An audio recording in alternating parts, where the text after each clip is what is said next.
Buenas tardes, compañeros. El día de hoy vamos a hablar sobre la evaluación de un trauma torácico. Mi nombre es Juan Daniel Osorio Barbosa y junto con mis compañeras Ariana Espinosa Sosa y Ana Cristina López Velázquez vamos a proceder a explicarles un poco sobre el tema. A manera de introducción, debemos mencionar que el trauma torácico constituye una de las causas más frecuentes de mortalidad, tanto temprana como tardía, en un paciente politraumatizado. Esto principalmente a que esta patología tiende a ser subdiagnosticada. La detención temprana y la intervención adecuada son algo clave para que nuestro paciente sobreviva a este tipo de patologías. En cuanto a la asociación con un trauma severo, debemos tener siempre en cuenta que este tipo de patología se presenta cuando, o de forma más común, cuando existe un antecedente de un trauma torácico. Entonces, siempre, a pesar de que clínicamente no tengamos una afección torácica evidente, por el simple hecho de que existió un trauma torácico, debemos sospechar que nuestro paciente puede estar teniendo alteraciones a nivel de la caja torácica o el contenido. Principalmente se da por medio de lesiones contusas y en México se han reportado este tipo de alteraciones como consecuencia de accidentes de tráfico, suicidios, homicidios o pues principalmente algún mecanismo de aplastamiento. En cuanto al manejo de esta patología, se menciona que es un manejo conservador, en la que el oxígeno es vital para poder mantener el soporte ventilatorio de nuestro paciente. La analgesia y el soporte ventilatorio son la piedra angular de nuestro tratamiento. En cuanto a la historia, debemos mencionar que Papiro Smith fue el primero del año 1600 a.C. en reportar a un paciente con hemoptisis y de la misma manera reportar un tórax inestable. Entonces, este tipo de patologías ya se estaban tomando en cuenta desde hace muchos años. De la misma manera, ya lo habían hecho Liada en el año 860 a.C. y de la misma manera Hipócrates en el siglo V a.C. No fue hasta el siglo XX que con técnicas como la toracoscopía y la toracotomía y el uso de antibióticos y un tratamiento adecuado fueron como tal la forma en la que se dieron cuenta de que este tipo de patologías tiene un manejo relativamente sencillo y que de la misma manera puede ser prevenido de una forma muy sencilla. Debemos mencionar que menos del 10% de los pacientes ameritan una intervención quirúrgica, cosa que es muy buena, ya que pues tiene un muy buen pronóstico para la vida de nuestro paciente. En cuanto a los mecanismos del trauma, como ya sabemos, en cuanto a la fisiopatología, mencionamos que hay dos tipos de lesiones, las lesiones penetrantes y las lesiones que son como tal de forma cerrada, que no entran al tórax, que son, podríamos decir, las contusas. Este tipo de lesiones, pues vamos a tener igual dos tipos de manejo. El manejo conservador, que va a ser únicamente con medicamentos, oxígeno, con todo lo que nuestro paciente puede estar requiriendo en determinado momento. Y el manejo quirúrgico, que es pues cuando existe una afección grande que necesariamente necesitamos una intervención quirúrgica para mejorar la estabilidad tanto ventilatoria como hemodinámica de nuestro paciente. O bien podemos requerir simplemente tratamientos que son considerados intervenciones simples y pues tienen igual muy buen pronóstico para nuestro paciente. Hablando un poco de los mecanismos de lesión, podemos hablar de el que ya habíamos manejado en clase, el mecanismo de aceleración y desaceleración. De la misma manera, podemos hablar un poco sobre el tema de aplastamiento y por medio de compresión. Todos estos directamente sobre el tórax y causando un daño que puede comprometer la vida de nuestro paciente en determinado momento, de acuerdo a las comorbilidades que éste pueda tener, así como su edad, su peso y su condición clínica y hemodinámica. También tenemos que mencionar que el trauma torácico puede estar presente sin la necesidad de traumas evidentes en la caja torácica, como ya se los mencionaba. Simplemente con que tengamos un paciente que llegó por un accidente automovilístico y él se sienta bien, nosotros debemos de tomar en cuenta que él puede estar siendo víctima de un trauma torácico y él ni siquiera puede estar matándolo, por lo tanto tenemos que sospecharlo clínicamente sin tener una lesión evidente en la caja torácica. Para poder prevenir este tipo de patologías, debemos educar a nuestros pacientes, educar a la población en general. ¿A qué? A cuidarse. El uso, por ejemplo, en los automóviles, el uso del cinturón de seguridad, también tener automóviles que cuenten con bolsas de aire, mantener a los niños pequeños en la parte trasera del automóvil, en los asientos traseros, con sus respectivas medidas de seguridad. Eh, Educar a la población para respetar los adecuados límites de velocidad, para las reglas de tránsito y todos los tipos de cosas que los accidentes automovilísticos conllevan. De la misma manera, pues una educación social para que este tipo de traumas se puedan evitar cuando son secuelas de riñas o algún encuentro que tuvieron en la calle, algún problema. De la misma manera, podemos hablar sobre mecanismos de protección. En el caso de los motociclistas, pues que usen lo menor que se pueda la moto, incluso que le eviten si es que pueden hacerlo, y de no ser así, que respeten límites de velocidad, que respeten los carriles que les corresponden. Todo esto va apuntado hacia cuestiones de educación social para evitar como tal el trauma torácico, ya que el trauma pues puede hacerse presente.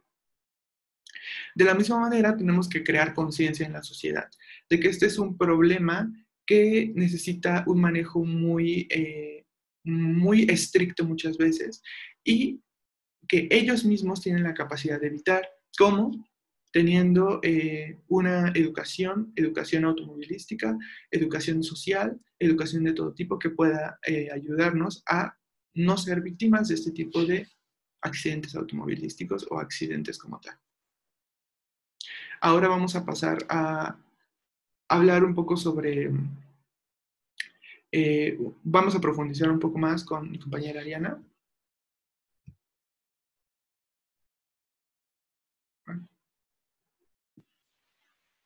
En cuanto a la prevención, se han hecho distintas acciones para reducir la incidencia. En estas se han implementado las sillas especiales con aseguramiento, como por ejemplo las sillas que se usan en los niños. Y bueno, siempre y cuando estas se usen de forma adecuada, sí han reducido la incidencia de los traumas.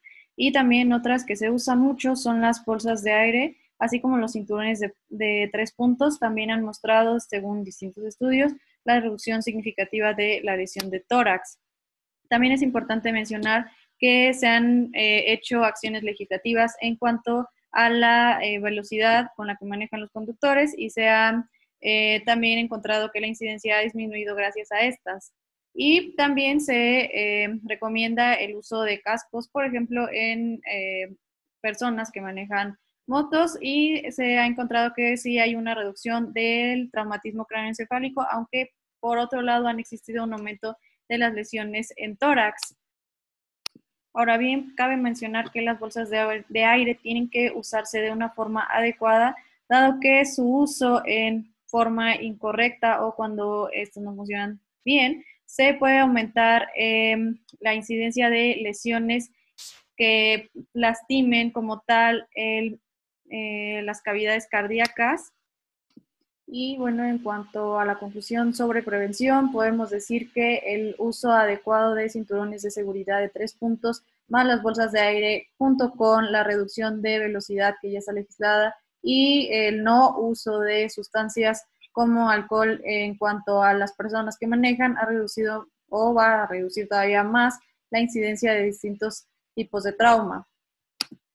Ahora bien, en cuanto al manejo inicial prehospitalario, tenemos que asegurarnos primero que exista una vía aérea permeable, tenemos que asegurarla, también tenemos que dar suplemento con oxígeno, tenemos que tener un acceso intravenoso, así como un control compresivo y un traslado inmediato a la unidad a la que se desea llevar al paciente. Ahora bien, en un trauma torácico también debemos estar siempre prevenidos para realizar intubación endotraqueal, así como una descompresión con aguja, pero en realidad estos procedimientos se hacen en un muy poco porcentaje. Por ejemplo, la intubación endotraqueal en un manejo prehospitalario se hace en un 5% y la descompresión con aguja se hace en un 1%, que son pues cifras realmente bajas. Ahora bien, cuando se presentan signos de distrés respiratorio en donde sospechamos ya un neumotórax, atención, sí tenemos que actuar de inmediato. Es por eso que tenemos que tener previsto que podemos hacer punción de descompresión, así como el uso de una válvula unidireccional de Helmich. En algunos casos, pues no será usado esto como en el caso de un neumotórax simple o en otras patologías, sino que solo en estas que son de emergencia.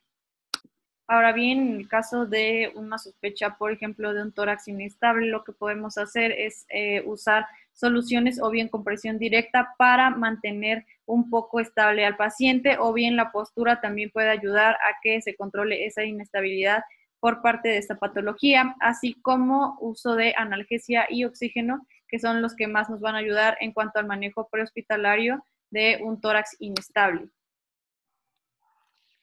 Bueno, compañeros, como ya les hablaron, parte del manejo de trauma, Ari y Daniel, vamos a hablar del manejo de trauma torácico ya en la sala del hospital. Entonces, pues lo primero es indagar sobre los sucesos del trauma. Esto nos va a ayudar a determinar el mecanismo de producción para que nos podamos ayudar a saber si es un trauma penetrante, contuso o en algunas ocasiones la combinación de ambos. También es muy importante preguntar por la cronología de los hechos, ya que estos nos van a ayudar a saber cuántas horas han pasado desde que se produjo el trauma hasta el ingreso de nuestro paciente, saber el manejo que se le ha dado desde entonces y ayudarnos a dar una idea del estado general de nuestro paciente de acuerdo a las horas que han transcurrido y al grado de lesión que éste tenga. Al momento del ingreso se debe activar el protocolo ATLS. Este es de suma importancia ya que nos va a ayudar a identificar las lesiones que pongan en riesgo la vida de nuestro paciente de manera inmediata. Este se va a emplear con la mnemotecnia ABCDE y es, pues como ya les había dicho, la evaluación primaria. Ahora, es muy importante que tengamos en cuenta que este debe ser de forma ordenada y sistemática. Entonces, no nos podemos saltar un punto sin haber evaluado y atendido el anterior. Entonces, el primero que vamos a evaluar es la vía aérea.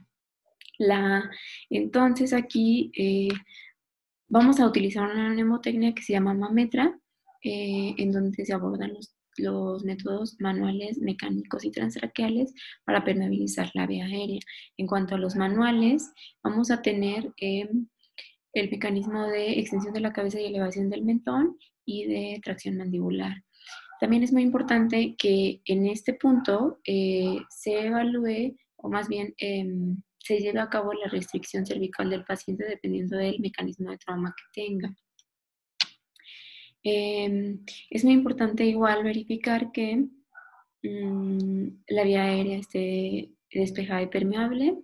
Sabemos que hay muchos objetos que pueden obstruir nuestra vía aérea en el caso de las fosas nasales, por ejemplo, epistaxis, pólipos, y en el caso de la cavidad oral, pues sangre, vómito, piezas dentarias. Entonces es muy importante que verifiquemos que esta esté permeable. En cuanto a la ventilación, vamos a evaluar primero la presencia, regularidad y calidad de las ventilaciones de nuestro paciente. Debemos ver que sean simétricas, que el paciente no presente signos de dificultad respiratoria, la coloración de la piel del paciente, si el paciente no está cianótico, pues para evaluar cómo se encuentran esas ventilaciones y en caso necesario, ayudar con ventilación mecánica. Entonces, de ahí vamos a pasarnos a la C. Aquí lo primero que tenemos que evaluar es el pulso del paciente. Lo mismo que en las ventilaciones, se va a evaluar primero presencia, regularidad y calidad. En cuanto a la presencia, se puede evaluar de forma distal o de forma central. De forma distal en el pulso radial, bueno, en los sitios más comunes, y de forma central en el pulso carotídeo. Entonces, Vamos a evaluar la presencia y de ahí vamos a evaluar su ritmo, su intensidad, ver que su ritmo sea regular, ver la frecuencia del pulso, para darnos una idea del estado hemodinámico de nuestro paciente. De ahí nos tenemos que ir a la D, al déficit neurológico. Aquí vamos a atender principalmente a la mnemotecnia ABDE, en donde la A pues nos quiere decir que el paciente está alerta. La B, que responde a estímulos verbales. La D responde a estímulos olorosos. Y la I, que el paciente está inconsciente. También es muy importante evaluar las pupilas del paciente, ver que estén reactivas a la luz, que estén simétricas, que estén iguales, que estén redondas, para darnos igual una idea del estado neurológico de nuestro paciente. Ahora, en este punto también se utiliza la escala de coma de Glasgow, pero ya se utiliza más para una evaluación secundaria. Cuando estamos hablando de evaluación primaria, pues la mnemotecnia ABDE es la que tenemos que atender. Y por último, la exposición. En cuanto a la exposición, pues es muy importante también porque pues, nos ayuda a descubrir heridas que muy probablemente no son evidentes por las zonas del cuerpo que están cubiertas. Entonces hay que tener mucho respeto por la intimidad del paciente, claro, pero hay que ser muy cuidadosos en este punto y pues verificar completamente la integridad del cuerpo. Es muy importante que en este punto describamos las heridas detalladamente, que se ubiquen si hay orificios de entrada, de salida, para ver si el mecanismo del trauma fue contuso, penetrante o incluso transfixiante. Este último término se refiere a que siempre va a haber un orificio de entrada y uno de salida, ya que pues la lesión es de parte a parte, es decir, atraviesa todo el tejido. Ahora, como ya les había dicho, pues esta evaluación primaria es de suma importancia porque nos va a ayudar a determinar o a descubrir si hay condiciones que pongan en riesgo la vida de nuestro paciente de manera inmediata. Estas lesiones, sobre todo en el trauma de tórax, comprenden principalmente 6, que son la obstrucción de la vía aérea, neumotórax abierto, neumotórax a tensión, hemotórax masivo, taponamiento cardíaco y tórax inestable. Ahora, como parte de la evaluación secundaria, vamos a tener que hacer de forma detallada la exploración física y también tener en cuenta que tenemos diferentes auxiliares diagnósticos como estudios de laboratorio, gabinete y demás. Entonces, bueno, la exploración física del tórax, como ya sabemos, comprende 4 entidades que son la inspección, palpación, percusión y auscultación. En cuanto a la inspección, tenemos que verificar el esfuerzo respiratorio del paciente, ver su frecuencia respiratoria, si presenta signos de dificultad respiratoria, como ya los había mencionado previamente, el aliento nasal, el tiraje intercostal, disociación toracoabdominal, la coloración cianótica, etc. Asimetría de la pared torácica, movimientos paradójicos del tórax y huellas del trauma, como pueden ser, por ejemplo, el cinturón de seguridad, el volante o algún elemento que haya causado compresión directa sobre el tórax, o heridas penetrantes y demás. En cuanto a la palpación, vamos a tener signos importantes como la desviación de la tráquea. Tenemos que sentir y comparar los movimientos de la caja torácica, ver que estos sean simétricos, que la intensidad de la ventilación sea igual en ambos campos pulmonares y aquí también nos va a ayudar para encontrar si hay áreas dolorosas o crepitantes. Estas obviamente se van a hacer evidentes a la palpación. En cuanto a la auscultación, igual que en las 4 entidades, debemos auscultar ambos campos. Verificar los ruidos respiratorios de cada lado, tener principal énfasis en ápices, regiones axilares y bases pulmonares, ya que estos, cuando hay una abolición de los ruidos respiratorios, nos van a ayudar para hacer diagnósticos comunes, como el caso del hemotórax. Y en cuanto a la percusión, pues igual tener en cuenta ambos campos pulmonares. Estos pueden mostrar matidez cuando hay presencia de líquido o hiperresonancia cuando hay un exceso de aire. Y bueno, De manera general, este es el tratamiento que se le debe dar a un paciente, bueno, es el tratamiento primario, decirlo así, a un paciente con un trauma de tórax.